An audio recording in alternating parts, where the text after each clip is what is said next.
Thanks so much, Jared. So much footy news to cover, of course. A look at Rhyan Mansell's tribunal hearing. Who could be footy's first $2 million man? And we've got the inside word on what Melbourne coach Simon Goodwin has told his midfield. My name is Lauren Wood. I'm joined by John Ralph and Josh Barnes. Ralphie, just moments ago, Tiger Rhyan Mansell has had that 3-week ban for rough conduct for that pushing the contest upheld. What does this mean for the game? It's potentially a seismic change to the game, and it's much bigger than the scaremongering over the bump is dead or the tackle is dead.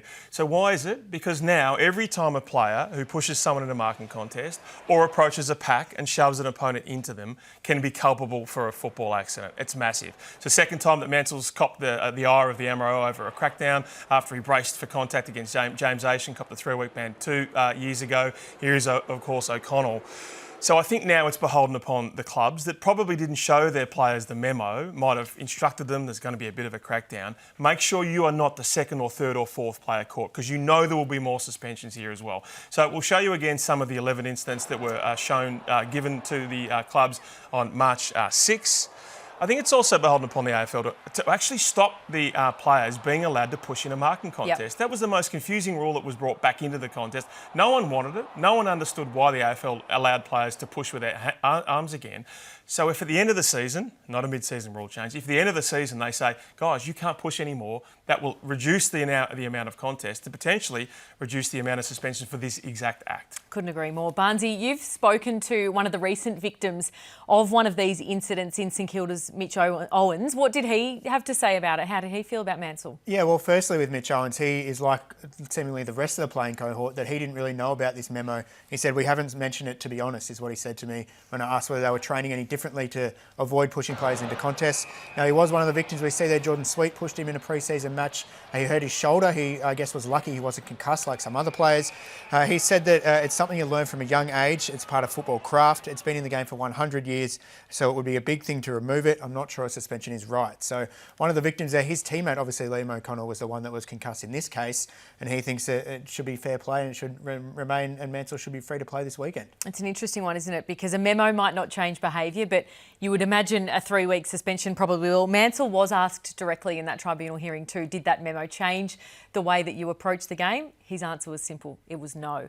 What about the AFLPA in all of this, Josh? Yeah, some people might be wondering what's the PA doing. There's I guess for some people, a random crackdown on players in a marking contest that hasn't been an issue before. The PA doesn't like to get involved in singular issues or singular cases like this, but they will be keeping an eye on things, I guess, from a distance for now. I'm sure the Mansell case might roll on for the rest of the week as well. So we know the AFL is obsessed with concussion and doing everything they can to try and reduce it. Lauren, tell us about a new age concussion technique that potentially might help players trying to think about coming back to football. Yeah, so this is an exclusive story that's just been broken half an hour ago by our own Jay Clark on this. So clearly a high priority for the AFL. This is an app of all things to look at brain sort of function. Yep, brain health, yep. Yeah, brain health. So it's an AFL-backed clinical trial. We can see the vision here of someone engaging in the test, which I actually did a short time ago just in the green room before we came on here, and it really was as easy as it looks. So it's a 60-second test. Essentially, you record a baseline and see it there, well done, your normal sort of reading, and then it encourages you to do it every month from then on, or after a head knock. So it can measure it against your personal baseline test. You follow the little pink ball around the screen and it will tell you, Josh, I think you probably need to see a doctor here. Something's a bit amiss. Sounds about right. 348 players were tested on this in 2022. It had a 100% success rate in, I guess, finding if they needed to seek medical attention there. I think it's one of those ones where, yes, we'll potentially see it in the AFL. As I say, it is an AFL-backed clinical trial, but from reading Jay's story, it seems like something that's really going to be pushed at the grassroots level, where we know volunteers are often tasked with this kind of stuff. And Ralphie, it's something that, you know, parents could potentially do on the sideline. So it's AFL backed. I don't think the AFL has put the money into to try and develop it. So the AFL spends $90 million a year in game development. It's up to them to start spending $4 or $5 million a year on these kind of things, on blood tests, on concrete evidence in regards to concussion. There are so many people out there who potentially don't put their kids in, my daughter included, because of concussion. If you had lipid tests, if you had these kind of things and you had more safeguards in place, if they got a concussion, I knew when it was right to bring them back. If I was the AFL, I'd be putting money into grassroots development, but in a $1 billion industry, these are the kind of things, the technologies that you promote And then some more people might put their kids in as 10 and 12 and 14-year-olds. That's exactly right. Just another tool, I guess, in the arsenal in that all-important war against concussion, Ralphie. Hey, take us to Carlton, because Tom De Koning, I don't think there's been a player who's been more talked about in a contract sense as he has been, particularly over the last few weeks, potentially earning, upwards of $1.7 million, and could be the first one to push through that $2 million barrier. I'm not taking you to Carlton, I'm taking you to St Kilda and Moorabbin. So I know people, bang on about the $2 million deal, but this is actually how it could work. This is how TDK could be that person. So, of course, you know about 1.7. What St Kilda has done with a lot of their big contracts is they've front-ended them. And as Andrew Bassett said last year, it's saving us money for later years when we're in the premiership mode. So what's front-ending? Ben Mackay was on $1.4 million last year. The final year of his deal was about $400. It actually allows them more room, as I said. So St Kilda and TDK's management haven't specifically spoken about that one yet, but it would be a no-brainer to give him $200,000 or $300,000 or $400,000 more in his first year.